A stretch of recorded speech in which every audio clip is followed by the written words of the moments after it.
Sanskaram University, where cutting-edge technology meets the promise of world-class education. Sanskaram University, education with value.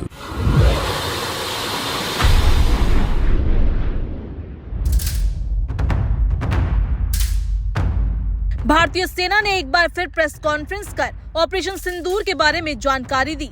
Operation सिंदूर पर तीनों सेनाओं के DG सामने आए और उन्होंने कई खुलासे किए। भारतीय सेना की तरफ से एक वीडियो भी शेयर किया गया है जिसमें पाकिस्तानी मिराज का मलबा देखा जा सकता है। थल सेना, भारतीय वायुसेना और भारतीय नौसेना के शीर्ष सैन्य अधिकारियों ने ऑपरेशन सिंदूर पर एक बार फिर मीडिया से बात की, जिसमें उन्होंने बताया कि कैसे भारत ने पाकिस्तान के ड्रोन हमलों के बाद जवाबी कार्रवाई में प्रमुख पाकिस्तानी प्रतिष्ठानों और विमानों को निशाना बनाया। भारतीय सेना ने बताया, हमने ऑपरेशन सिंदूर के दौरान पाकिस्तान का फाइटर जेट मिराज मार गिराया है। सेना द्वारा जारी एक वीडियो में पाकिस्तान के मिराज लड़ाकू विमान का मलबा साफ तौर पर देखा जा सकता है। सेना ने पुष्टि की है कि इस ऑपरेशन में पाकिस्तान का एक फाइटर जेट मिराज भी मार गिराया गया। भारतीय सेना ने कहा, हमारी लड़ाई आतंकवाद के खिलाफ थी, इसीलिए 7 मई को केवल हमने आतंकवादी ठिकानों पर अटैक किया था, लेकिन पाकिस्तानी सेना ने इसे अपनी लड़ाई बना लिया। अब जो हुआ है उसके लिए वो खुद जिम्मेदार है। भारतीय सेना ने आगे बताया, हमने आसमान से ही दुश्मन का सफाया किया।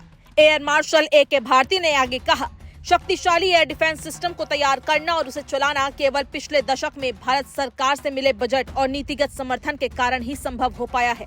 Air marshal A K. भारती ने ऑपरेशन सिंदूर के दौरान भारतीय वायुसेना की ओर से निशाना बनाए गए अन्य टारगेट की फोटो भी पेश की। उन्होंने कहा, चीन की PL-15 मिसाइल को हमने मार गिराया, इसके टुकड़े हमारे पास उपलब्ध हैं। एक लंबी दूरी की मिसाइल को भी हमने मार गिराया। एयर मार्शल भारती ने यह भी कहा कि भारत की स्वदेशी रक्षा प्रणाली, विशेषकर आकाश एयर डिफेंस सिस्टम ने शानदार प्रदर्शन किया। उन्होंने बताया कि इस प्रणाली को विकसित करने और कार्यान्वित करने में सरकार की नीति और बजट का अहम योगदान रहा। प्रेस कॉन्फ्रेंस के दौरान ऑपरेशन के तहत किए गए अन्य टारगेट की तस्वीरें भी साझा की गई। आपको बता दें कि पाकिस्तान के पास फ्रांस से लिए गए 2 प्रकार के मिराज विमान हैं, मिराज 3 और मिराज 5। मिराज 3 को इंटरसेप्टर के रूप में और मिराज 5 को ग्राउंड अटैक मिशन के लिए इस्तेमाल किया जाता है। ये विमान करीब 50 साल पुराने हैं और फ्रांस की कंपनी दसॉल्ट ने इनका उत्पादन वर्षों पहले बंद कर दिया था, जिससे इनके पुर्जों की आपूर्ति भी मुश्किल हो गई है। इसके बावजूद पाकिस्तान इन विमानों को किसी भी तरह बनाए रखने की कोशिश कर रहा है। भारत के पास भी मिराज 2000 फाइटर जेट है, जो भले ही पुराना हो, लेकिन समय समय पर भारत इन्हें अपग्रेड करता रहता है। बालाकोट एयर स्ट्राइक में भी इन विमानों ने अहम भूमिका निभाई थी। MiG-21 की तरह ही मिराज 2000 भी भारतीय वायुसेना के सबसे भरोसेमंद और पसंदीदा विमानों में से एक है।